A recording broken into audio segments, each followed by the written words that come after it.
Bonjour et bienvenue à Info MDJ. Cela va maintenant faire 3 ans que des jeunes de différents horizons, de la paroisse du Sacré-Cœur, voire même de plus loin, se sont regroupés à la Maison Saint-Jean dans l'association du Petit Fort.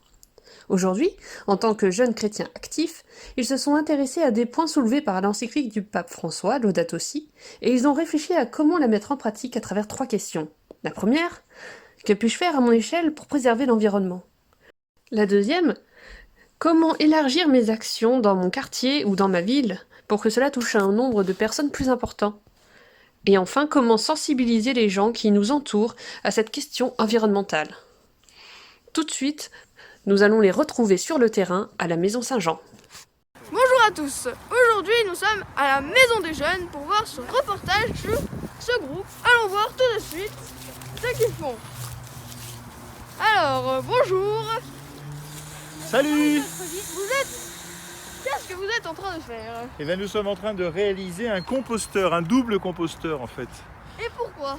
Eh bien justement parce qu'en récupérant les déchets alimentaires là, de la Maison des Jeunes, tous les mercredis il y a des jeunes qui mangent ici, le vendredi aussi, puis il y a un certain nombre d'événements. Et on mange, et plutôt que de jeter à la poubelle les déchets alimentaires, enfin tout ce qui peut passer dans un composteur, on va le mettre là. Ça fera de l'engrais parce que de l'autre côté de la maison, je ne sais pas si vous avez vu, il y a un jardin écologique où on fait pousser tous les ans des tomates cerises excellentes, des courgettes, des betteraves, des salades que les jeunes et les familles peuvent emporter chez eux. Voilà, ce sont les jeunes qui les plantent à la bonne saison, avec un terrain qui est préparé biologiquement, enfin écologiquement plutôt, c'est-à-dire que à la fin de la saison, on étale du carton sur le sol.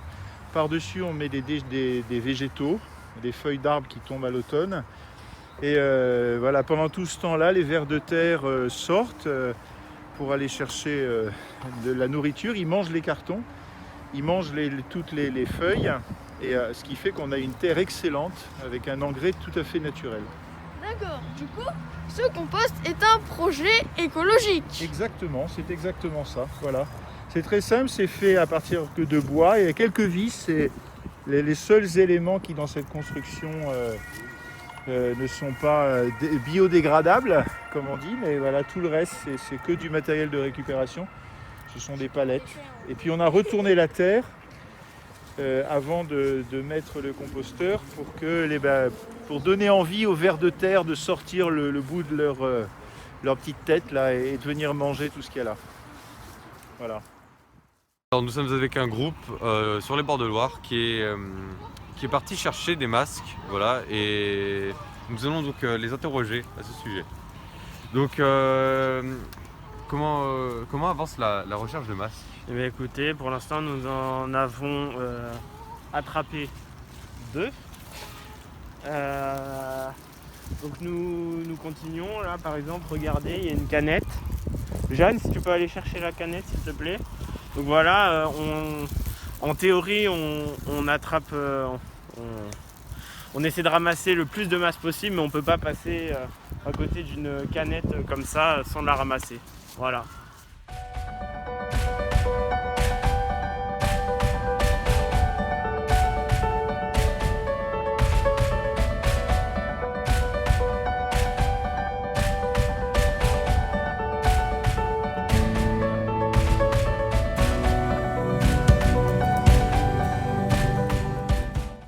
Après cette expédition, les jeunes de la Maison des Jeunes ont ramassé un grand nombre de déchets. Bon, ils sont certes épuisés, mais au moins ça a porté ses fruits.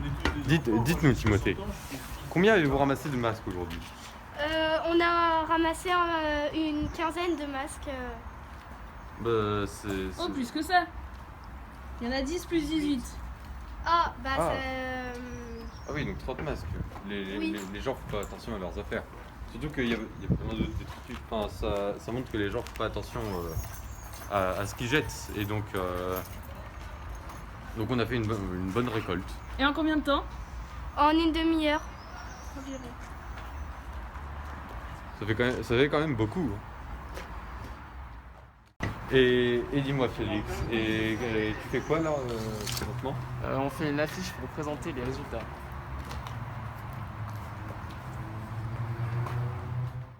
La question est, sert-il à quelque chose de faire des petits gestes dans notre quotidien pour la planète?